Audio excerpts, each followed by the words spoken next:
Modern military. Iran had a modern military, a modern navy, a modern air force, modern air defenses, leadership, massive bunker. Never has a modern military been so rapidly and historically obliterated, defeated, from day one with overwhelming firepower. The air campaign that we've conducted, that Israel's conducted alongside us, was one for the history books. True. Now, I don't think this was one for the history books, Peter. And by the look on Trump's face, you're chatting crap. Yeah, let's get into this, guys.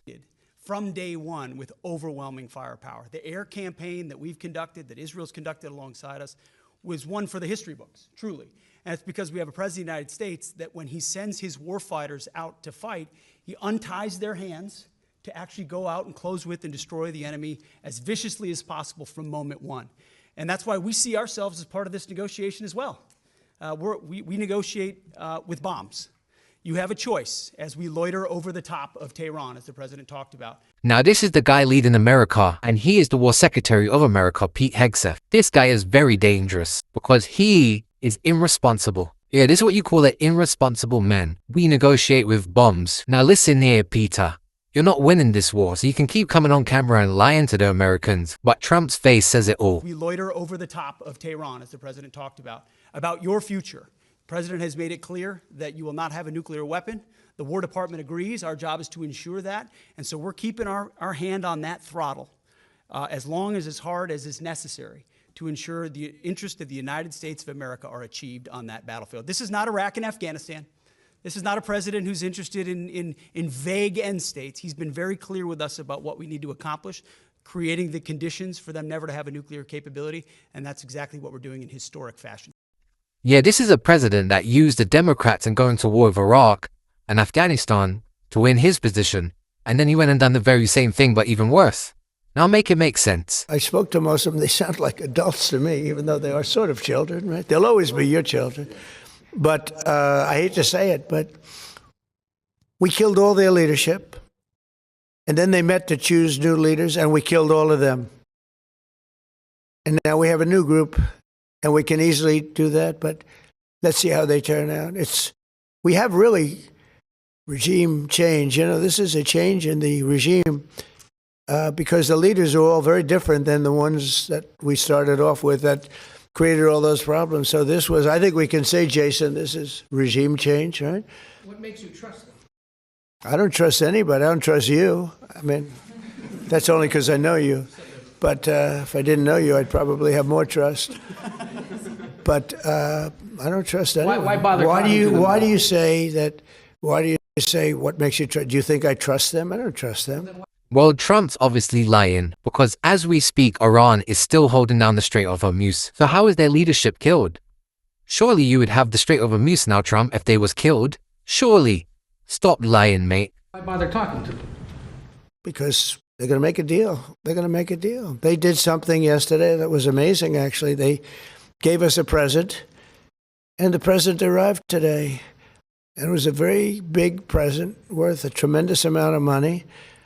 And I'm not going to tell you what that present is, but it was a very significant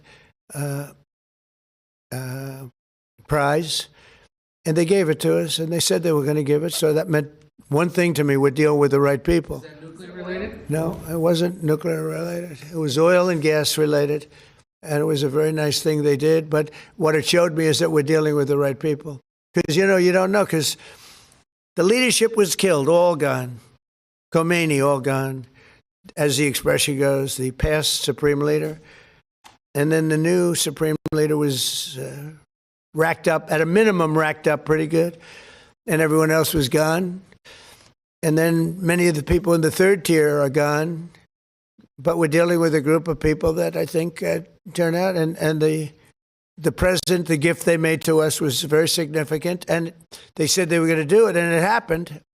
And they're the only ones that could have done it. Jennifer? Was it related to the Strait of Hormuz and the flow of... Yeah, it was related to the flow and to the strait, yeah, it was. Are you negotiating on who's going to control the strait from now on? No, we'll have control of anything we want. Look. Now I'm getting tired of the blatant lying on camera by a president. This is ridiculous, Trump. You can't have whatever you want because you're currently about to send ground troops into Iran. Now that obviously shows that you cannot get what you want. So stop lying, Trump. Please. If we can end this without more lives being down, without knocking out $10 billion electric plants that are brand new and the apple of their eye, I'd like to be able to do that, you know? But they can't have certain things. I mean, you know the things. I don't have to go over the list, but again, it starts with no nuclear weapons, and they've agreed to that. There won't be any nuclear weapons. They're not going to have, and they're not going to have enrichment, any of those things. But look, I hate to say that we're in a very good bargaining position, and I hate to say that they're defenseless because, you know, until that last missile is fired, they have little power. But So yeah, guys, Trump, he doesn't know what he's doing. And he's being played at his own game by the neocons and by Israel.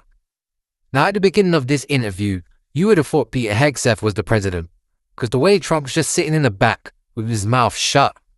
Yeah, he's not making any of these decisions when it comes down to the war, guys. But let me know what you think in the comments, and make sure you subscribe. Dark Truth Unfiltered